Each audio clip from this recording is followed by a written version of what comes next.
पुरानी संसद में 77 साल के इतिहास को संजोकर आज से भारत के लोकतंत्र का नई संसद में प्रवेश हो गया। सत्ता पक्ष और विपक्ष दोनों दलों के सांसद पैदल ही नई संसद के लिए निकल पड़े।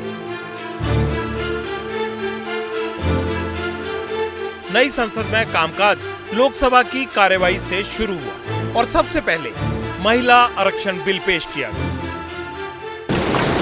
नारी शक्ति वंदन अधिनियम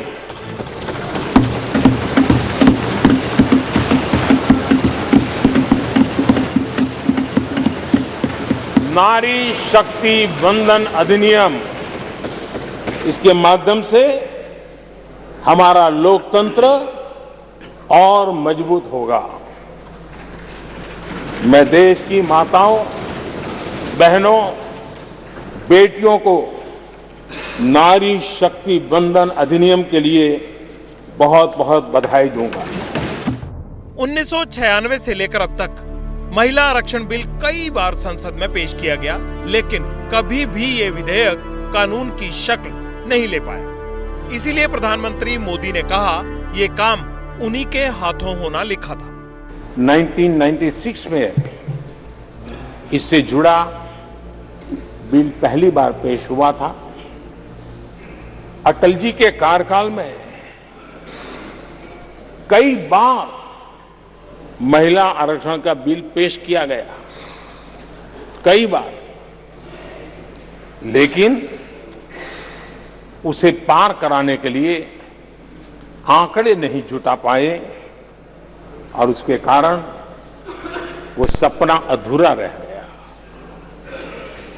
महिलाओं को अधिकार देने का, महिलाओं की शक्ति का उपयोग करने का वो काम, शायद ईश्वर ने ऐसे कई पवित्र काम के लिए मुझे चुना है। नई संसद में नई शुरुआत के साथ महिला आरक्षण बिल को नए नाम से पेश किया गया।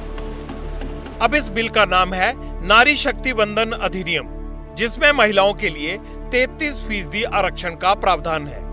इससे लोकसभा और विधानसभाओं की 33% सीटें महिलाओं के लिए आरक्षित हो जाएंगी। इसे ऐसे समझिए, लोकसभा की 543 सीटों पर चुनाव होता है, लेकिन महिला आरक्षण के बाद 181 सीटें महिलाओं के लिए रिजर्व हो जाएंगी। इसी तरह यूपी की 403 विधानसभा सीटों में से 132 सीटों पर सिर्फ महिलाएं चुनाव लड़ेंगी। महिलाओं के लिए आरक्षण सिर्फ 15 साल तक लागू होगा।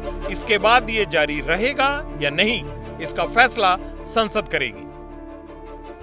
नारी शक्ति वंदन अधिनियम में किसी भी वर्ग के लिए अलग आरक्षण नहीं होगा। फिलहाल लोकसभा की जो सीटें SC/ST वर्ग के लिए रिजर्व हैं, उनमें से ही 33% सीटें महिलाओं के लिए आरक्षित होंगी। लेकिन विधेयक में OBC महिलाओं के लिए कोई अलग व्यवस्था नहीं है। उन्हें सामान्य सीटों पर ही चुनाव लड़ना होगा। ये नारी शक्ति वंदन विधेयक भारत के विकास में नारी शक्ति की भूमिका को निर्धारित करने वाला होगा। 2047 तक के अमृतकाल में विकसित भारत के निर्माण में मील का पत्थर साबित होगा। महिला सशक्तिकरण में वुमेन लेड डेवलपमेंट को नई दिशा देने वाला होगा। नए भारत के निर्माण में ऐतिहासिक महिला नेतृत्व को पहचान दिलाने वाला होगा। संपूर्ण विश्व के लिए प्रेरणा देने वाला ये सिद्ध होगा। विपक्ष ने महिला आरक्षण विधेयक में हर वर्ग के लिए कोटे की मांग की है, लेकिन नारी शक्ति वंदन बिल में फिलहाल ऐसा कोई प्रावधान नहीं है और विपक्ष ने अब इसकी मांग तेज कर दी है। अनलेस कॉन्स्टिट्यूशनल अमेंडमेंट 1/3 बैकवर्ड को देने का अगर नहीं होता तो नेचुरली वहाँ के महिलाओं को नहीं मिलता।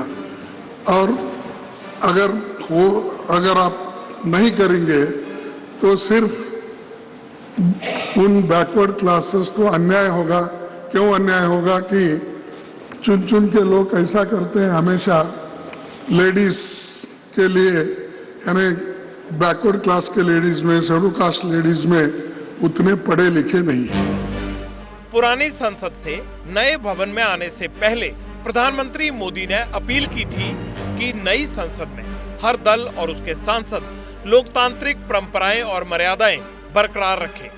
लेकिन पहले ही घंटे में नई संसद में महिला आरक्षण विधेयक पर हंगामा हो गया, जबकि इस विधेयक पर चर्चा अभी बाकी है। यानी सिर्फ संसद की इमारत बदली है, सरकार और विपक्ष के तेवर पुराने ही। जी